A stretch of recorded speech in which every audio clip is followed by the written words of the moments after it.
तो चलिए नेक्स्ट हमारे पास है बोरॉन का तीसरा कंपाउंड डाइबोरेन। तो हेडिंग लगाइए डाइबोरेन।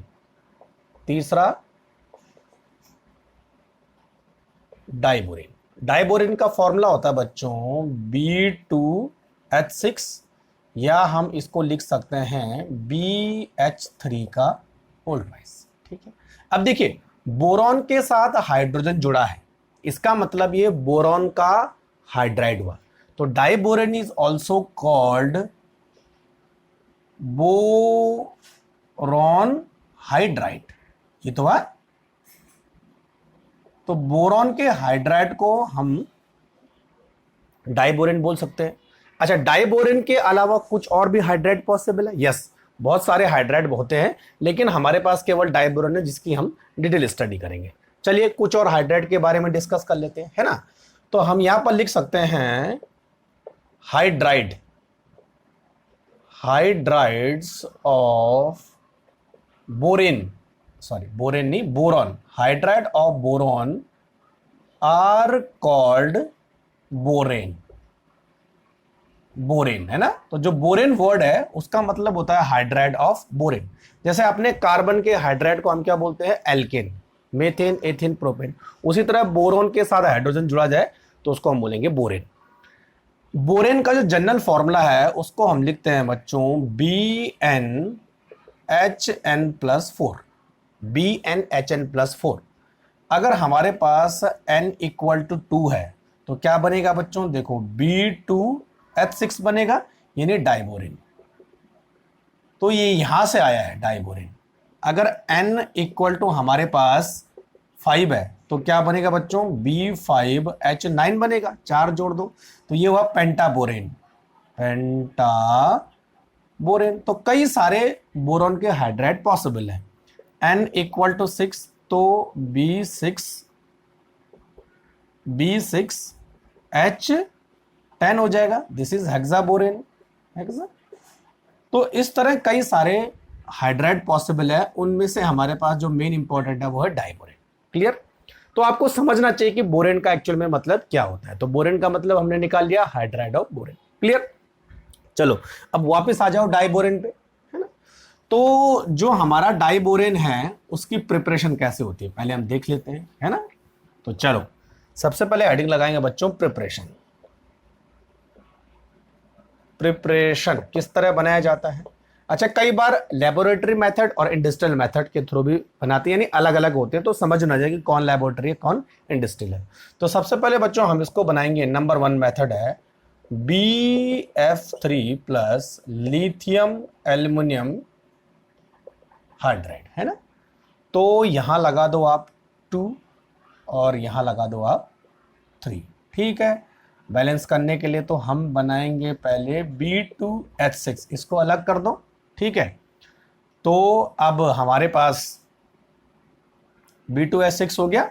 ठीक है, चलो आगे करेंगे लिथियम फ्लोराइड।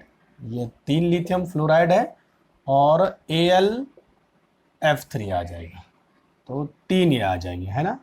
तो कितने हाइड्रोजन हुए भाई? 12 हाइड्रोजन हो रहे हैं ना, तो यार इसके आगे 2 लगाओ और इसके आगे लगाओ 2, हो गया ये। ठीक है, तो 4, 4 3 12, 3 3 9 3 12, यस, बैलेंस हो गया। तो इस मेथड से हम डाइबोरेन बना सकते हैं। क्या यूज किया हमने? BF3 और लिथियम एल्यूमिनियम हाइड्राइड। देखो BF3 तो B तो यहां से लिया हमने, H कहां से निकाला हमने? लिथियम एल्यूमिनियम हाइड्राइड से। क्लियर? दूसरा मेथड हमारे पास है NaBH4, NaBH4 प्लस I2, है ना। तो देखो बच्चों यहां पर 2 लगाओ तो क्या यूज होगा? B2H6, ठीक है, प्लस 2NaI प्लस हाइड्रोजन कितने हुए? 4 दूने 8, 6 और H2, है ना। 2 हाइड्रोजन निकल गए, अगेन हमें क्या मिल गया? डाइबोरेन मिल गया। ठीक है भाई, ये जो मेथड है बच्चों, ये वाला दूसरा मेथड है, ये लेबोरेटरी मेथड है, लेबोरेटरी मेथड, है ना। चलो अब तीसरा मेथड हम इंडस्ट्रियल मेथड देखते हैं, जिसमें हम लोग अगेन BF3 का यूज करने वाले हैं, BF3 प्लस NaH। तो 6 NaH ले लो और 2BF3 ले लो, है ना। चलो देखते हैं आगे, बैलेंस कर लेंगे अभी। तो B2H6 तो पहले अलग कर ही दो, B2H6, ठीक है। क्या बचा हमारे पास, 6, हाँ हो तो गया है ना। तो 6NaF, बात खत्म हो गई। तो ये 3 मेथड है जिनके थ्रू हम लोग डाइबोरेन को बना सकते हैं, और इसको फटाफट आप नोट करते जाओ। ये जो तीसरा वाला मेथड है ये इंडस्ट्रियल मेथड है, इंडस्ट्रियल मेथड। तो ये भी थोड़ा सा आप साइड में नोट करते जाओ, है ना। नोट करो फटाफट बच्चों, क्लियर। चलो, तो नेक्स्ट हम लोग डिस्कस करेंगे इसकी फिजिकल प्रॉपर्टी के बारे में। इतना हो गया। अब बात करते हैं प्रॉपर्टीज। तो प्रॉपर्टीज है ना, तो प्रॉपर्टीज में सबसे पहले हम डिस्कस करेंगे फिजिकल प्रॉपर्टी। तो फिजिकल प्रॉपर्टी में हमने केवल ये देखना है कि इसका नेचर क्या है। तो बच्चों ये गैस होता है, एक गैस होती है। तो कौन सी गैस होती है, कलरलेस, कलरलेस टॉक्सिक गैस, और आग जल्दी पकड़ती है ना। तो लिखेंगे कैच फायर स्पॉन्टेनियसली, अपने आप। बस इतना ही है इसकी फिजिकल प्रॉपर्टी में, ठीक। तो method of preparation, physical property. अब केमिकल प्रॉपर्टी को थोड़ा सा डिटेल में समझेंगे, है ना। चलो, तो बच्चों नेक्स्ट हम हेडिंग लगाएंगे केमिकल प्रॉपर्टीज ऑफ डाइबोरेन। तो गैस होती है, ध्यान रखना है ना, जो हमने बोरेक्स और बोरिक एसिड पढ़ा था वो कैसे थे, क्रिस्टलिन सॉलिड थे। ये कलरलेस टॉक्सिक गैस होती है। नेक्स्ट हमारे पास है बच्चों केमिकल प्रॉपर्टी, केमिकल प्रॉपर्टीज। और केमिकल प्रॉपर्टीज में सबसे पहले हम पढ़ेंगे इसका हाइड्रोलाइसिस करेंगे और इसका ऑक्सीडेशन करेंगे, ठीक है। तो नंबर 1 ऑक्सीडेशन, ठीक है। तो चलो ऑक्सीडेशन करेंगे तो क्या बनेगा, B2H6 प्लस O2। तो बच्चों जब इसका ऑक्सीडेशन करेंगे तो हमें मिलेगा B2O3, बोरॉन ट्राइऑक्साइड, और साथ में हमें मिलने वाला है वाटर, ठीक है। तो इसको लगा दो 3 और इधर लगा दो 3, टोटल 6 ऑक्सीजन हो गए। तो हाइड्रोजन कितने हो गए, 6 हाइड्रोजन हो गए, तो B2O3, यस। तो हमें मिलेगा बच्चों बोरॉन ऑक्साइड, ठीक है। चलो, अब अगर हम इसका करें हाइड्रोलाइसिस, हाइड्रोलाइसिस यानी वाटर के साथ रिएक्शन करेंगे तो क्या मिलेगा, देखो B2H6 प्लस H2O, ठीक है। तो हमें मिलेगा बोरिक एसिड H3BO3, ठीक है। और यहां पे शायद हमने लगाना है 6H2O, और यहां पे लगाना है बच्चों 2 हो गया ना। तो 2 बोरॉन हो गए, 6 हाइड्रोजन हो गए, और कितने हाइड्रोजन हमारे पास है, 12 और 6 18 है। तो 6 यहां चले गए और 6H2 यहां निकल गए। तो बोरिक एसिड हमें मिल जाएगा, है ना। तो एक चीज हमेशा ध्यान रखना, अगर इसका ऑक्सीडेशन करेंगे तो बोरॉन ऑक्साइड, और इसका हाइड्रोलाइसिस करेंगे तो बोरिक एसिड। आपने बोरिक एसिड के प्रिपरेशन में इसके बारे में पढ़ा होगा, क्लियर, समझ में आ रहा है। तो ये केमिकल प्रॉपर्टी 2 ये हो गई। तीसरी केमिकल प्रॉपर्टी देखिए बच्चों, जो B2H6 है ना, ये इलेक्ट्रॉन डेफिशिएंट मॉलिक्यूल है। बोरॉन के जितने भी मॉलिक्यूल है मोस्ट ऑफ क्या है, इलेक्ट्रॉन डेफिशिएंट है, क्योंकि बोरॉन क्या है, केवल 6 इलेक्ट्रॉन को रखता है ना, तो इलेक्ट्रॉन की कमी होती है। इसीलिए ये किसी लीविस बेस से यानी ऐसे कंपाउंड से इलेक्ट्रॉन रिसीव कर सकता है जिसके पास लोन पेयर अवेलेबल हो। तो नेक्स्ट रिएक्शन हमारी इसी पर होने वाली है, third, it is electron deficient, deficient molecule, ठीक है। जैसे मैंने आपको बताया था, it act as Lewis acid, therefore it can accept electron from, किससे एक्सेप्ट कर सकता है, लीविस बेस से, ठीक है। तो लीविस बेस से ये इलेक्ट्रॉन एक्सेप्ट करके एक कंपाउंड बनाएगा जिसमें कि दोनों जुड़ जाएंगे, लीविस एसिड और लीविस बेस। देखो, तो पहली रिएक्शन हमारे पास है BH3 का, क्या लिख रहा हूं मैं यहाँ पे, B2H6 है ना, हाँ B2H6 ज्यादा अच्छा है। और हमारे पास कंपाउंड है NMe3, ठीक है, ये अमीन है और आपको पता है इसके पास एक लोन पेयर एक्स्ट्रा होता है, तो ये इसको इलेक्ट्रॉन देगा। तो अब हमारे पास बन जाएगा 2BH3 और डॉट NMe3। तो इसको हमें 2 मॉलिक्यूल लेने पड़ेंगे, तो ये 2 मॉलिक्यूल हमने ले लिया। क्लियर हो गया Me3। तो ये इस तरह का एक प्रोडक्ट बन जाएगा जिसमें कि ये लीविस एसिड की तरह काम कर रहा है, ये लीविस बेस की तरह काम कर रहा है, ये इलेक्ट्रॉन को एक्सेप्ट करेगा, इलेक्ट्रॉन को डोनेट करेगा। दूसरी रिएक्शन है B2H6 प्लस 2CO। अच्छा, यहां पर कार्बन के पास लोन पेयर होते हैं, ठीक है, तो कार्बन इस समय, यानी ये मॉलिक्यूल इस समय एज ए लीविस बेस की तरह काम कर रहा है, तो यहां से इलेक्ट्रॉन निकल के यहां चले जाएंगे। तो क्या बनेगा बच्चों, दोनों को जोड़ दो बस, है ना, BH3 2 आगे लगा दो एंड CO, इस तरह के कंपाउंड बन जाएंगे। तो ये इसकी लीविस एसिड प्रॉपर्टी को शो करता है और ये बताता है कि बोरॉन एक इलेक्ट्रॉन डेफिशिएंट कंपाउंड है और it can accept lone pair from Lewis base. Clear, note करो फटाफट, समझ में आ रहा है? ठीक है, रिएक्शन बहुत सारी है, ठीक है, बस आपको ध्यान में रखना है। नेक्स्ट, चौथी केमिकल प्रॉपर्टी है जिसमें ये अमोनिया के साथ रिएक्शन करके एक खास तरह का कंपाउंड बनाता है जिसको हम बोलेंगे बच्चों बोराजीन, यानी इनऑर्गेनिक बेंजीन। अब देखो फोर्थ वाला, रिएक्शन विद अमोनिया, ठीक है, तो B2H6 इसके 3 मॉलिक्यूल प्लस अमोनिया के 6 मॉलिक्यूल, ठीक है। तो सबसे पहले यहां पर एक एडक्ट बनता है BH2, ठीक है, और BH2NH3 का होल ट्वाइस, और यहां बनेगा बच्चों 3 और यहां हो जाएगा एक माइनस और इधर हो जाएगा BH4 और एक प्लस। तो ये एक तरह का एडक्ट बन गया, ठीक है। तो पूरे हो गए 6 और 3 दूनी 6, 6 3 18 हो गए ना यहाँ पर, ठीक है, 3 दूनी 6 और 4 3 12 6 18, यस पूरे। अब बच्चों ये जो एडक्ट है वो हाई टेम्परेचर पर हीट करके डिग्रेड हो जाएगा और एक ऐसा कंपाउंड बनेगा, देखिए B3N3H6।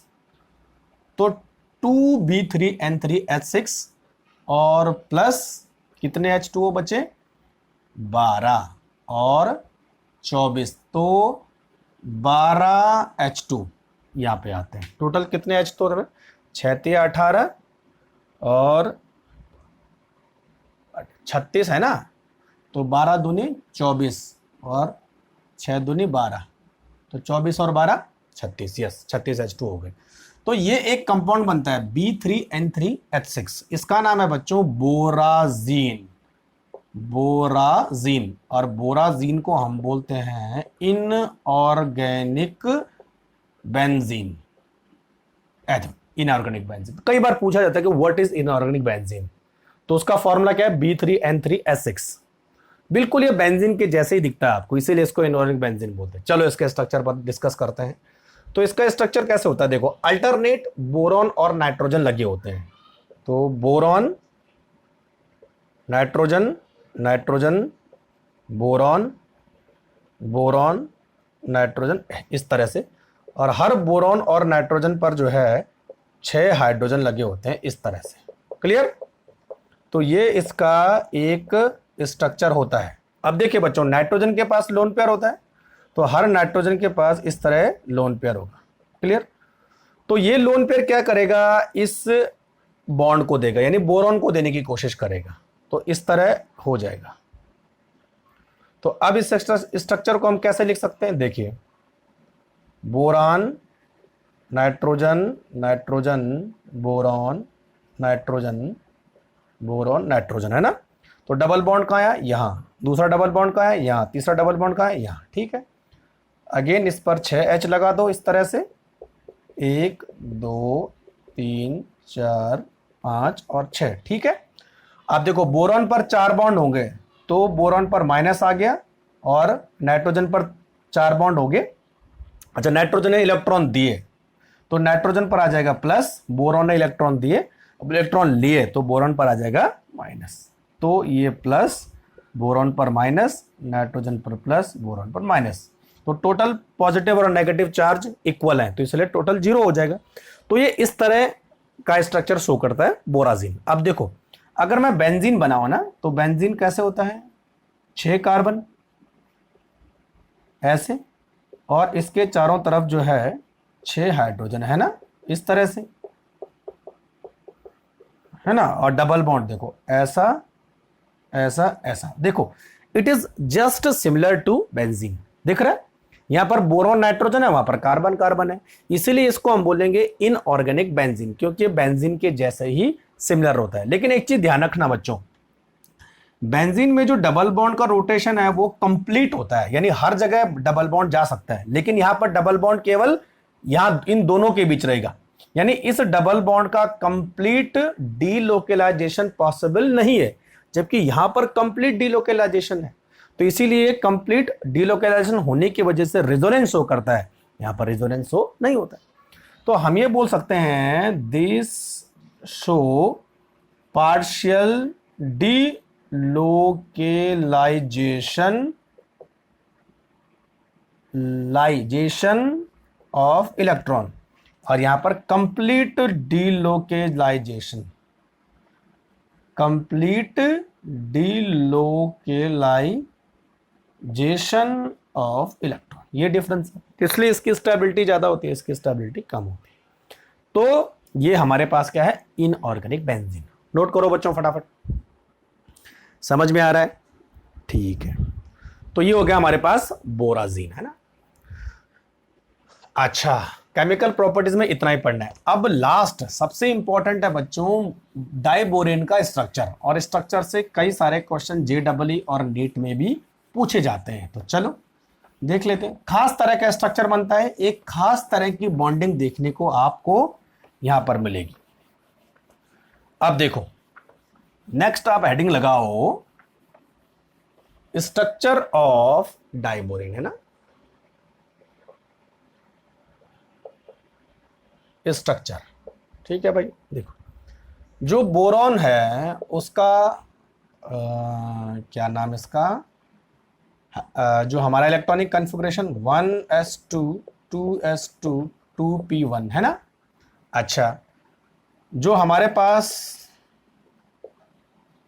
s और p है वो इस तरह है, ये देखो 2s और ये 2p, तो ये px py pz है ना, px py pz, तो px में भी एक इलेक्ट्रॉन है, तो इसकी क्या है, ग्राउंड स्टेट है, ठीक है।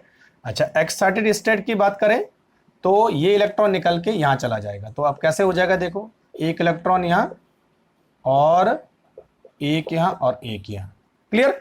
तो अब ये 3 बॉन्ड बना सकते हैं, इसके पास मतलब 4 ऑर्बिटल है, लेकिन 4 ऑर्बिटल में केवल 3 ऐसे ऑर्बिटल है जिनके पास अनपेयर इलेक्ट्रॉन है, और जो pz है वो वैकेंट है, क्लियर।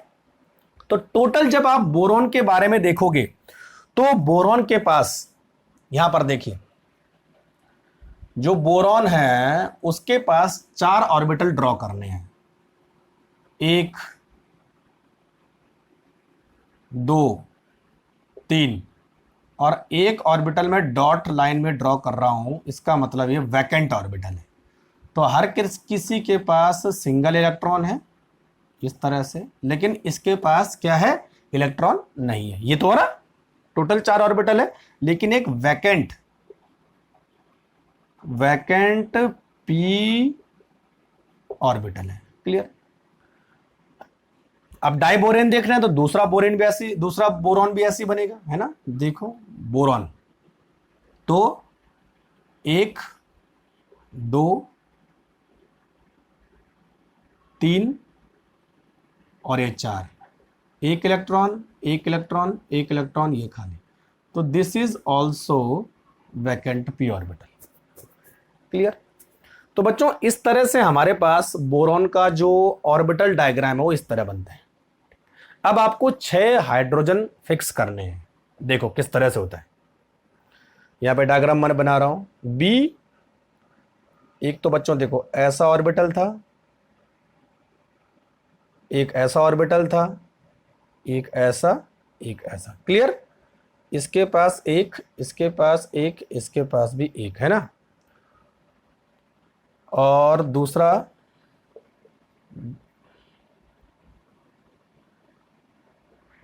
एक खाली,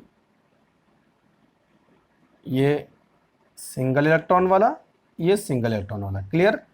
इसके पास एक, इसके पास भी एक, इसके पास भी एक। दिख तो रहा है ना आपको? शायद मुझे लगता है दिखना चाहिए। ठीक, चलो।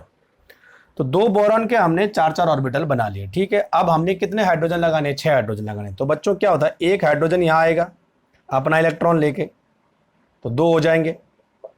एक हाइड्रोजन यहां आएगा अपना इलेक्ट्रॉन लेके, तो 2 हो जाएंगे।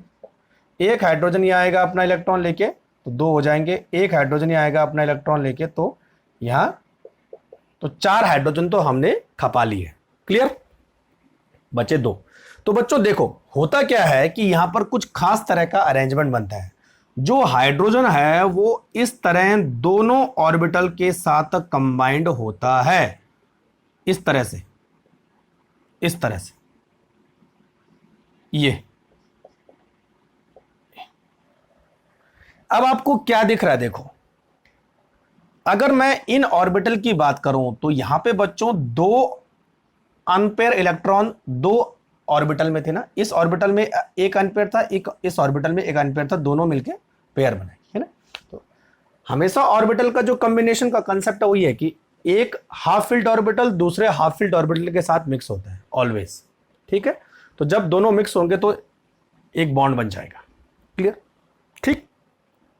तो यहां पर तो नॉर्मल कंडीशन हो रही है, लेकिन यहां पर देखिए, यहां पर ऑर्बिटल है 3 और इलेक्ट्रॉन है 2। ये खास तरह की बॉन्डिंग होती है। जनरली ये नॉर्मल किसी और कंपाउंड में देखने को नहीं मिलती, ये बोरेन डाइबोरेन में ही देखने को मिलती है। ठीक। अब देखो बच्चों इन बॉन्ड का भी कुछ नाम है। यहां पे जो ये बॉन्ड है, ये वाला बॉन्ड है ना, ये सारे 1 2 3 4, इस बॉन्ड को हम बोलेंगे 2C2E बॉन्ड। इसका मतलब क्या हुआ? 2C2E बॉन्ड का मतलब होता है बच्चों 2 centre 2 electron bond, 2 centre 2 electron bond. और देखो यहां पर ये जो दोनों बॉन्ड है, यहां पर क्या हुआ रहा है? यहां पर एक हुआ 3C2E बॉन्ड, मतलब 3 सेंटर 2 इलेक्ट्रॉन बॉन्ड। देखो अच्छा, सेंटर से मतलब ऑर्बिटल है। यहां पर 3 ऑर्बिटल है लेकिन इलेक्ट्रॉन 2 ही है। यहां पर 2 ऑर्बिटल है, इलेक्ट्रॉन 2 है। तो this is 2 centric 2 electron bond, this is 3 centre 2 electron bond. Exactly. Clear? तो कई बार इससे ऐसा क्वेश्चन आता है कि डाइबोरेन के स्ट्रक्चर में 2C2E बॉन्ड कितने हैं और 3C2E बॉन्ड कितने हैं। तो बच्चों देखो हमारे पास यहां पर लिख रहा हूं मैं ना, जो 2C2E बॉन्ड है वो कितने हैं? 1 2 3 4, 4 हैं। और जो 3C2E बॉन्ड है वो कितने हैं? 2 हैं। क्लियर? समझ में बात आ रही है? ठीक, समझ में आ रहा है? चलो अब इसको मैं एक और स्ट्रक्चर आपको बना के दिखाता हूं, है ना। जनरली जो हमारे पास डाइबोरेन है वो कैसे दिखता है? ऐसे,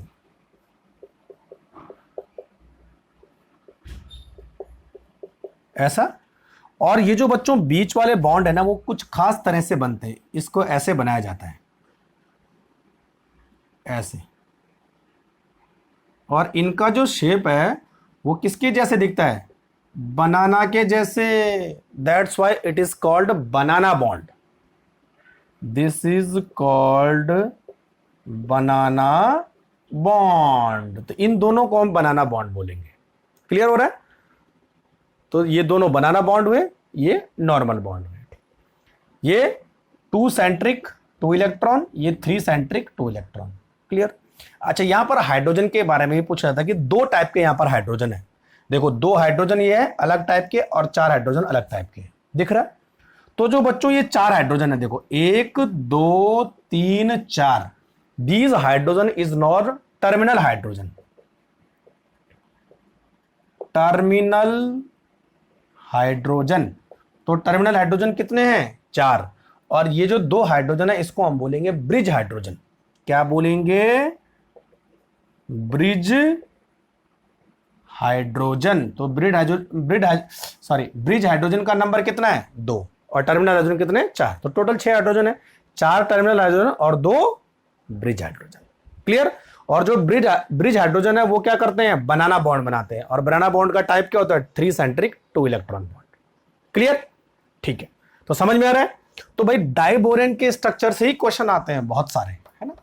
अब बच्चों देखो, कुछ क्वेश्चन ऐसे भी पूछे जाते हैं कि इनका जो प्लेन है वो एक जैसा है कि अलग अलग है, यानी सारे हाइड्रोजन एक ही प्लेन में है कि अलग अलग प्लेन में है, देख लेते हैं, है ना?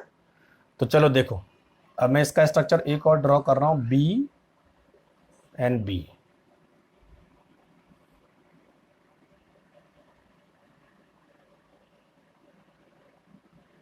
एक हाइड्रोजन है, दूसरा, तीसरा, चौथा।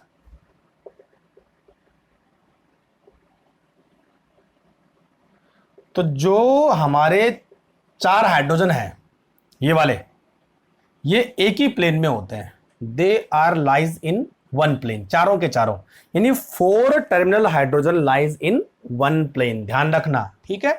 और इनके बीच में जो एंगल बनता है वो बनता है 120। तो दिस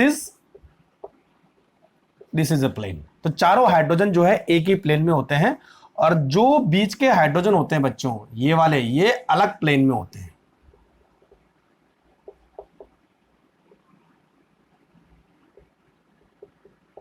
ये देखो, दीज 2 हाइड्रोजन यानी these 2 bridge hydrogen lies in another plane, और इनके बीच जो बॉन्ड एंगल बनता है वो बनता है 97 डिग्री।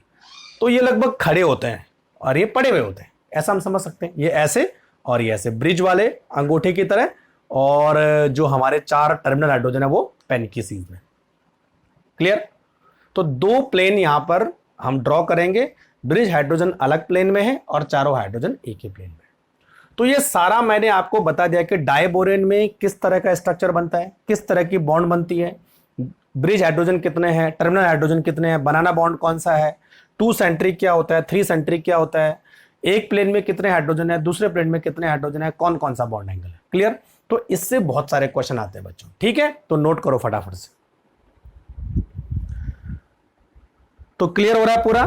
बहुत अच्छी बात है ना? अब लास्ट में डिस्कस करेंगे हम uses of boron and aluminium. ठीक है बच्चों, चलो इसको मिटा दूं, पहले थोड़ा मैं पानी पी लूं, है ना, गर्मी ज्यादा लग रही है।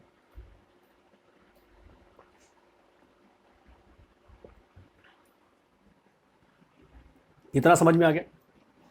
तो डाइबोरेन के साथ साथ हमारे सारे बोरॉन के कंपाउंड फिनिश हो गए।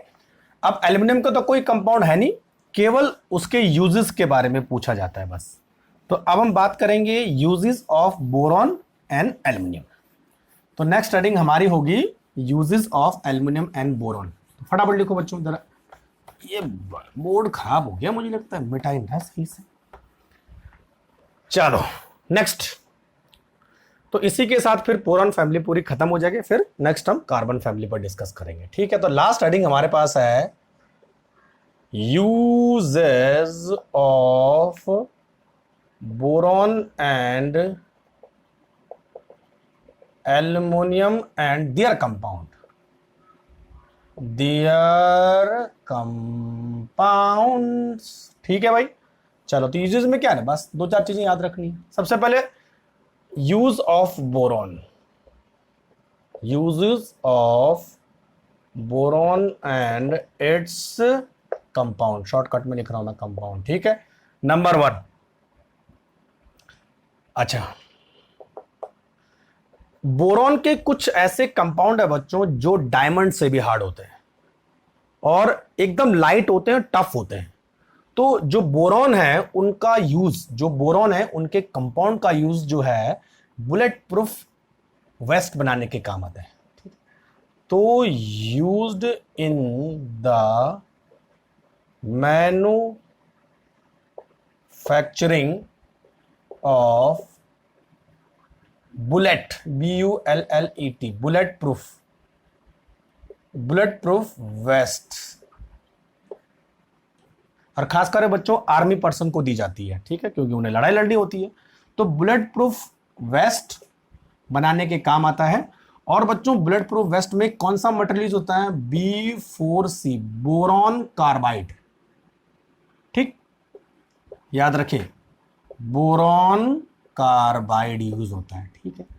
अच्छा, जो बोरॉन के कंपाउंड होते हैं उनका यूज जो है एयरक्राफ्ट का जो मटेरियल है, एयरक्राफ्ट बनाने के काम आता है, ठीक है। Used in construction of aircraft, जो हमारा हवाई जहाज होता है उसके मटेरियल को हमें लाइट रखना होता है लेकिन टफ भी होना चाहिए। तो लाइट और टफ आपको बोरॉन के कंपाउंड में मिल जाएगा। क्लियर? तो दो यूज हो गए।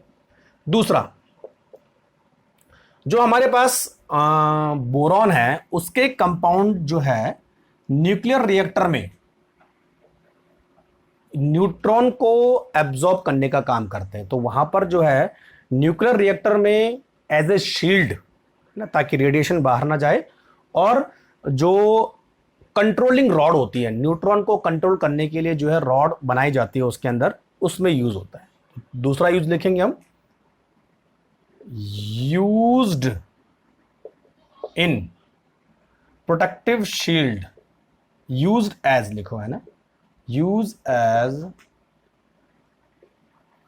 Protective shield and controlling rod in nuclear reactor, ठीक है बच्चों। तो रेडिएशन को एब्जॉर्ब करते हैं, इसीलिए न्यूक्लियर रिएक्टर में कंट्रोलिंग रॉड और प्रोटेक्टिव शील्ड में इस्तेमाल होते हैं, ठीक है। तीसरा, जो हमारे पास बोरॉन है,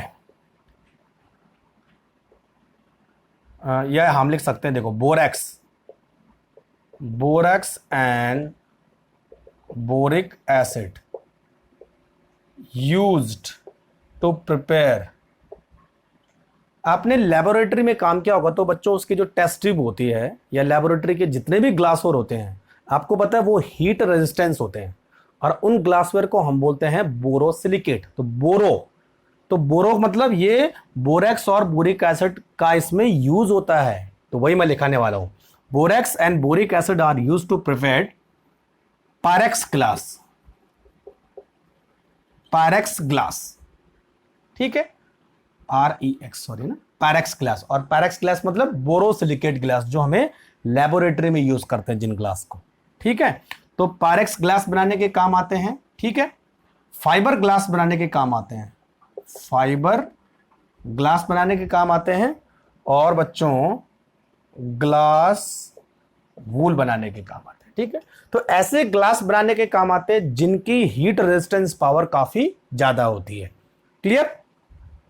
क्योंकि मैंने आपको बताया था कि जो बोरॉन है उसका मेल्टिंग पॉइंट बहुत ज्यादा होता है। चौथा यूज हम बोरॉन का लिखेंगे, ठीक। अच्छा, आपने टाइल्स देखे होंगे, टाइल्स जो घरों में इस्तेमाल होती है, टाइल्स और चीनी मिट्टी के जो यूटेंसिल है, चीनी मिट्टी के जो बर्तन है, तो इनकी खास बात क्या होती है, ये एकदम चिकने होते हैं। तो इनकी जो सरफेस है उसको जो स्मूथ बनाया जाता है वो बोरॉन की वजह से ही बनाया जाता है, यानी बोरॉन के कंपाउंड की वजह से ही बनाया जाता है। और वो जो उनकी चिकनी सरफेस होती है उसको बोलते हैं ग्लेज्ड सरफेस। तो बच्चों इसका यूज क्या, देखिए, कभी आपने देखा होगा जो टाइल्स होती हैं और चीनी मिट्टी के बर्तन होते हैं, उन पे न तो स्क्रैच पड़ता है, न तो कोई उन पे दाग धब्बा होता है, यानी स्टेन फ्री होते हैं। और सबसे इंपॉर्टेंट चीज, ये हाई टेम्परेचर रेजिस्टेंस होते हैं, इजिली ब्रेक नहीं होते हैं। ठीक है, तो 3 खास बात है इन चीजों की। तो हम लिखेंगे they are used in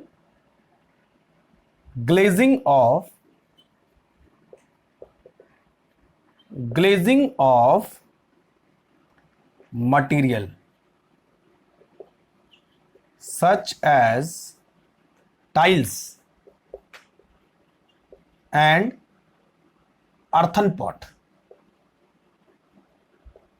earthen THEN earthen pot बोलते हैं इनको। ठीक है, तो इनकी सरफेस को चिकना बनाने के लिए या ग्लेजिंग करने के लिए इनका यूज होता है। क्लियर? अच्छा, 5 जो हमारा बोरिक एसिड है, आपने कई बार दुकान यानी मेडिकल शॉप में देखा होगा, बोरिक एसिड का जो एक्वस सोल्यूशन है वो कान में डालते हैं, तो वो एंटीसेप्टिक की तरह काम करता है। तो ये भी लिख लेना है ना, aqueous solution of boric acid act as antiseptic. और एंटीसेप्टिक बच्चों कौन सब्सटेंस होते हैं? जो कि लिविंग सरफेस पे बैक्टीरिया को किल करते हैं या उनकी ग्रोथ को इनहिबिट करते हैं, लिविंग सरफेस पे, है ना, तो वो एंटीसेप्टिक होते हैं। तो ये हमारे पास 5 मेन यूज हैं किसके? बोरॉन और उसके कंपाउंड के। ठीक, अब देखो यहां पर लास्ट में 6 और 7 में मैं एल्यूमिनियम के बारे में लिख रहा हूं, है ना, एल्यूमिनियम के बारे में। ठीक, तो देखो बच्चों, एल्यूमिनियम आपने देखा होगा ना, घर में जो बर्तन होते हैं वो एल्यूमिनियम और उनके एलॉय के बने होते हैं। ठीक है, हवाई जहाज का जो मटेरियल है वो भी बहुत सारी जगह एल्यूमिनियम का बना होता है, लेकिन उसके साथ कुछ और मेटल भी मिक्स किया जाता है, यानी एल्यूमिनियम प्लस इट्स एलॉय। और एल्यूमिनियम का सबसे ज्यादा यूज आपने देखा होगा जो ट्रांसमिशन केबल होती है ना, हाई टेंशन वायर होती है एक जगह से दूसरी जगह बिजली को ले जाने के लिए, वहां पर जो है एल्यूमिनियम का बहुत यूज किया जाता है। ठीक, तो बस ये लिखेंगे हम। ठीक है, aluminium is used in transmission cable,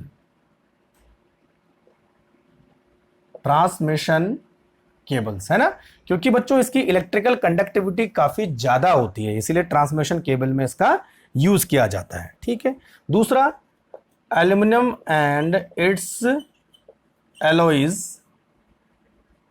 use to makes utensil, utensil, है ना, घर में जो बर्तन होते हैं उनमें एल्यूमिनियम और उनके एलॉयज का यूज किया जाता है। अगर मैं और बात करूं एल्यूमिनियम की, तो एल्यूमिनियम की वायर बनाई जाती है, जो घरों में अंदर वायर फिट की जाती है उसमें एल्यूमिनियम का पेंट भी बनाया जाता है ना, आपने जो है एल्यूमिनियम पेंट के बारे में सुना होगा। एल्यूमिनियम फॉइल, खासकर जो सुबह सुबह नाश्ता होता है उसको रैप करने के लिए, है ना, पैकिंग मटेरियल, तो एल्यूमिनियम फॉइल होता है। एल्यूमिनियम के पाइप्स भी बनाए जाते हैं, है ना, वाटर सप्लाई के लिए। तो इस तरह एल्यूमिनियम के यूजेस हैं। अच्छा, ये एक और लिख लो, एल्यूमिनियम का जो यूज है वो एयरक्राफ्ट मटेरियल, एयरक्राफ्ट मटेरियल बनाने। ठीक, तो बस ये सारे बस छोटी मोटी चीजें आपको याद रखनी है कि किस तरह बोरॉन और उसके कंपाउंड एल्यूमिनियम यूज होता है, जो हमारे घरों के आसपास है ना, वो भी देखना है। ठीक, तो चलो बच्चों, यूजेस ऑफ एल्यूमिनियम और बोरॉन के साथ ही हमारी बोरॉन फैमिली फिनिश हो जाती है। नेक्स्ट लेक्चर में हम लोग डिस्कस करेंगे कार्बन फैमिली के बारे में। क्लियर? रनिंग लेक्चर के नोट्स आपको बनाते जाना है, क्योंकि एनसीईआरटी से पढ़ते पढ़ते आपको बहुत टाइम लगेगा।